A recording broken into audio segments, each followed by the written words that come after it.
বৰ্তমান সপ্ত বৈকুণ্ঠত পৰিণত হৈছে ঐতিহাসিক ঢেকীয়াখোৱা বৰনামঘৰ। ঢেকীয়াখোৱা বৰনামঘৰত অসম লাইভ 24 আৰু NRD গ্ৰুপত অনুষ্ঠিত হৈ থকা যি অসম ভিত্তিক ভাওনা সমাৰোহ, সেই ভাওনা সমাৰোহৰ আজি হৈছে চতুৰ্থটো ৰজনী। এই মুহূৰ্তত মই পৰিৱেশ আপোনালোকক দেখুৱাব বিচাৰিছোঁ। সদৌ অসম ভিত্তিত অনুষ্ঠিত হোৱা এই ভাওনা সমাৰোহৰ আজি চতুৰ্থটো ৰজনীত ইতিমধ্যে ভাওনা চলি আছে। বিভিন্ন প্ৰান্তৰ পৰা অহা জনতাই ভিৰ কৰা পৰিলক্ষিত হৈছে। আমি আপোনালোকক প্ৰথমে জনতাৰ সমাগম এই মুহূৰ্তত দেখুৱাব বিচাৰিছোঁ। গুৰুজনাৰ কৃষ্টি সংস্কৃতি ধৰি ৰখাৰ স্বাৰ্থত অসম লাইভ 24 আৰু NRD গ্ৰুপৰ অধ্যক্ষ নৃপেন দাসৰ যি ঐকান্তিক প্ৰচেষ্টা, এই প্ৰচেষ্টাক সকলোৱে শলাগ লোৱা পৰিলক্ষিত হৈছে। আৰু বৰ্তমান যিভাগি ভাওনা চলি আছে, গোলাঘাটৰ আদৰ্শ সাংস্কৃতিক গোষ্ঠীৰ কৰ্ণৰ একাগ্নি বাণ আৰু ঘটোৎকচৰ আত্মবলিদান শীৰ্ষক এই ভাওনাভাগি বৰ্তমান চলি আছে। সেই পৰিৱেশটো এই মুহূৰ্তত মই আপোনালোকক দেখুৱাব বিচাৰিছোঁ।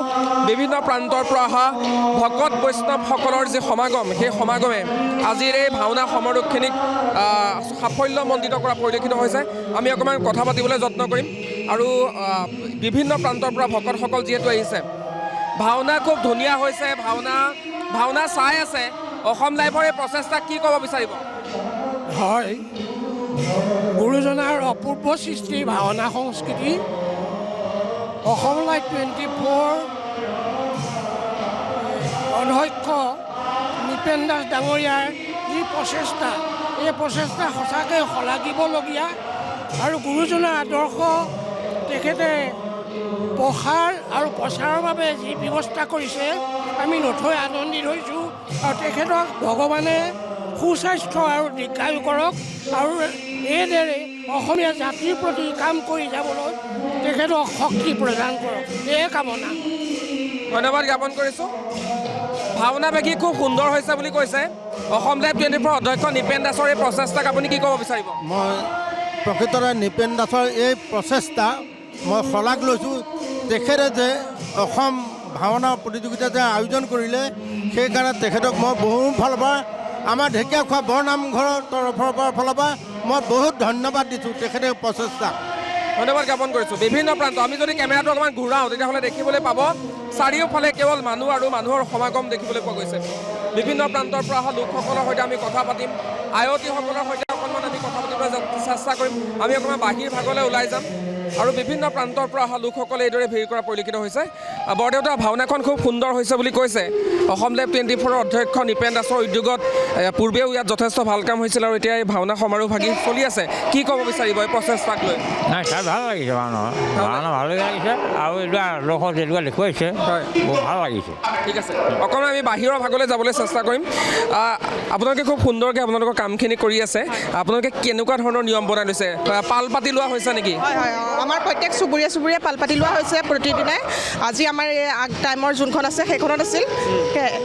কেনেকুৱা প্ৰস্তুতি? সকলো টোপনি ক্ষতি হৈছে, তথাপিও আপোনালোক সদায় আহে? হয় হয়, মোৰ দিনত কামো থাকে, তাৰ উপৰি মই আহি পেলাই ইয়াত অকণমান নিজকে মানে ভাওনাৰ প্ৰতি আমাৰ অকণমান যিটো আমাৰ স্বাভিমান হয় ন, সেইকাৰণে আমি আহিছোঁ, সকলোৱে সহায় সহযোগ কৰিছোঁ, সেয়াই। ঠিক আছে, ধন্যবাদ জ্ঞাপন কৰিছোঁ। আৰু এইদৰে যিমান দূৰলৈকে আচলতে চাই দেখিব যে জনতাৰ সমাগম দেখিবলৈ পোৱা গৈছে, হাজাৰ হাজাৰ লোকৰ সমাগম ঘটিছে। আমি অকণমান কাম কৰি থকা বাইদেউ এগৰাকীক দেখুৱাব বিচাৰোঁ। বাইদেউ, অকণমান ৰৈ দিয়ক। আপুনি পাল পাতি কাম কৰি আছে, পিঠা চিৰা দি আছে সকলোকে, গতিকে কেনেকুৱা অনুভৱ, কি ক'ব বিচাৰিম? ভালে অনুভৱ। ভাল লাগিছে। কেতিয়া আহিলা বাৰু? আমি 2:30 বজাতে আহিলোঁ। ঠিক আছে, ধন্যবাদ জ্ঞাপন কৰিছোঁ। মুঠতে জনতাৰ ব্যাপক জনসমাগম। আমি আৰু অকণমান কথা পাতিবলৈ বিচাৰিম। ভাওনা চলি আছে আজি চতুৰ্থটো ৰজনী, খুব সুন্দৰ আয়োজন। আপোনালোককো আমি ধন্যবাদ দিবলৈ ভাষা নাই, ইমান ভালদৰে আপোনালোকে কাম কাজ কৰি আছে। কি ক'ব বিচাৰিম? আমাৰ আজি আপোনাৰ চতুৰ্থটো দিন, গতিকে আমাৰ আজি আসাম লাইভ 24 আৰু NRD গ্ৰুপে যি উদ্যোগত আমাৰ ভাওনা প্ৰতিযোগিতা পাতিছে, তাৰ বাবে আমি অধ্যক্ষ মহোদয়ক ধন্যবাদ দিছোঁ। আৰু অধ্যক্ষ মহোদয় কাইলৈ হয়তো আমাৰ ইয়াত আহিব। আমাৰ পৰহিলৈ 11 বজাত বঁটা বিতৰণী সভা হ'ব। আৰু আমি ঢেকীয়াখোৱাবাসী ৰাইজক আজি যেনেকৈ সহায় সহযোগ কৰিছে, কাইলৈও দিনটো সহায় সহযোগ আমি কামনা কৰিছোঁ। আৰু এজন বিশেষ লোকক মই চিনাকি কৰি দিব নালাগে, এই ভাওনা ভাগি সাফল্যমণ্ডিত হোৱা তেখেতৰো যথেষ্ট অৱদান আছে। ধন্যবাদ দিবলৈ আমাৰ ভাষাৰ অভাৱ, তথাপিও ধন্যবাদ জ্ঞাপন কৰিছোঁ। আপোনালোকে খুব সুন্দৰ আয়োজন, অসম লাইভ 24 অধ্যক্ষগৰাকীৰ কথা ৰাখি আপোনালোকে ইমান ধুনীয়া আয়োজন কৰিছে, কি ক'ব বিচাৰিব? মহামুখ তীৰ্থক্ষেত্ৰত বৈকুণ্ঠ সদৃশ এয়া সপ্ত বৈকুণ্ঠ ইয়াত এই 5 দিনে 10খন ভাওনা আয়োজন কৰা হৈছে। অসম লাইভ 24 আৰু এনআৰডি গ্ৰুপৰ সজ্জনত আৰু শ্ৰদ্ধা নৃপেন দাস ডাঙৰীয়াই সম্পূৰ্ণ তেখেতৰ সহযোগত আমি ভাওনা সমাৰোহ আয়োজন কৰিছোঁ। আমি একেলগতে ইমান সহস্ৰাধিক ভকতক সেৱা কৰিবলৈ পাই আমিও ধন্য আৰু শ্ৰদ্ধাৰ নৃপেন দাস ডাঙৰীয়াক ঢেকীয়াখোৱা বৰনামঘৰ ঢেকীয়াখোৱাবাসীৰ ৰাইজ আৰু এই অঞ্চলৰ ৰাইজে তেখেতক আশীৰ্বাদ প্ৰদান কৰিছে। তেখেত কুশলে থাকক, মংগলে থাকক, প্ৰভু ভগৱন্তই কৃপা মিলক। ধন্যবাদ। বঁটা বিতৰণী সভাৰ দিনা কেনেকুৱা আয়োজন ৰাখিছে আপোনালোকে? ইও আধ্যাত্মিক দিশতে হ'ব যে আমাৰ বঁটা বিতৰণী দিনাখন আমাৰ সমীৰ মহাবিদ্যালয়ৰ ছাত্ৰ ছাত্ৰীসকলৰ দ্বাৰা আমি এটি বৰগীতে আৰম্ভ কৰিম আৰু কমলাবাৰী নতুন কমলাবাৰী সত্ৰৰ যিজন বুঢ়া ভকত প্ৰবাদ বুঢ়া ভকত ডাঙৰীয়া তেখেত আহিব আৰু বিশিষ্ট ব্যক্তিসকলক আমি মাতিছোঁ।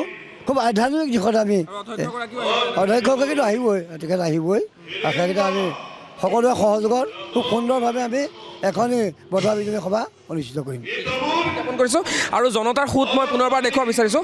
আমি সম্ভৱ হ'লে পিকুৰ সৈতে অকণমান বাহিৰলৈ ওলাই যাম আৰু আমি কথা পাতিবলৈ বিচাৰিম। বিভিন্ন প্ৰান্তৰ পৰা লোকসকল আহিছে আৰু খুব ধুনীয়া এটা প্ৰচেষ্টা, এই প্ৰচেষ্টাক সকলোৱে শলাগ লৈছে। ভাওনা খুব সুন্দৰ হৈছে, কি ক'ব বিচাৰিব? মই ভাওনা চাবলৈ আহিছোঁ, সুন্দৰ ভাওনা প্ৰদৰ্শন কৰিলে আমি ভাল পাইছোঁ চাই। ধন্যবাদ জ্ঞাপন কৰিছোঁ আৰু এইবাৰ অকণমান ভাওনা দেখুৱাইছোঁ। ঘটোৎকচ যিহেতু বৰ্তমান প্ৰৱেশ কৰি থকা হৈছে, সেই পৰিৱেশটো এই মুহূৰ্তত দেখুৱাই আপোনালোকক অকণমান পোনপটীয়াকৈ আচলতে ভাওনা ভাগিৰ সোৱাদ দিবলৈ বা উপভোগ কৰাবলৈ অকণমান বিচাৰিছোঁ।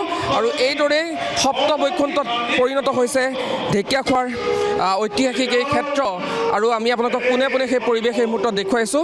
এনেদৰেই বিভিন্ন প্ৰান্তৰ পৰা কেৱল যোৰহাট বুলি নহয়, যোৰহাট, গোলাঘাট, শিৱসাগৰ সমান্তৰালভাৱে ইয়াৰ কাষৰীয়া জনতাৰ সোঁত দেখিবলৈ পোৱা গৈছে। সপ্ত বৈকুণ্ঠত পৰিণত হৈছে ঐতিহাসিক ঢেকীয়াখোৱা বৰনামঘৰ। পোনে পোনে দেখুৱাইছোঁ সেই পৰিৱেশ।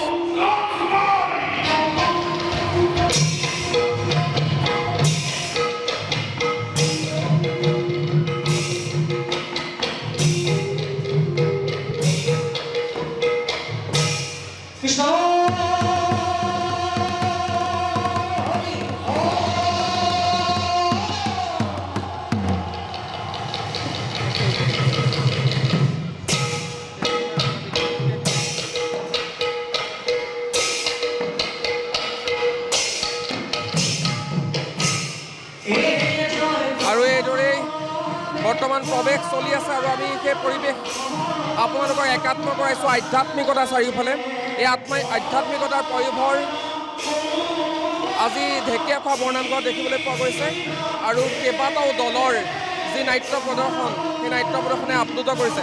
আটাইতকৈ ভাল লগা কথাটো হ'ল শ্ৰীমন্ত শংকৰদেৱ গুৰুজনাৰ আদৰ্শ দৰ্শন আৰু ভাওনাৰ যি ৰীতি শুদ্ধতা, সেই ৰীতি শুদ্ধতাক উত্তৰ প্ৰজন্মৰ মাজলৈ লৈ যোৱাৰ যি অসম লাইভ 24 ঐকান্তিক প্ৰচেষ্টা, এই প্ৰচেষ্টাক ধন্যবাদ জনোৱাৰ সমান্তৰালভাৱে আমিও আপোনালোকক পৰিৱেশ দেখুৱালোঁ আৰু শান্তনো। এয়া হৈছে ঢেকীয়াখোৱা বৰনামঘৰ আৰু ঢেকীয়াখোৱা বৰনামঘৰত এতিয়া চাৰিওফালে কেৱল আধ্যাত্মিকতা, আধ্যাত্মিকতা আৰু আধ্যাত্মিকতা।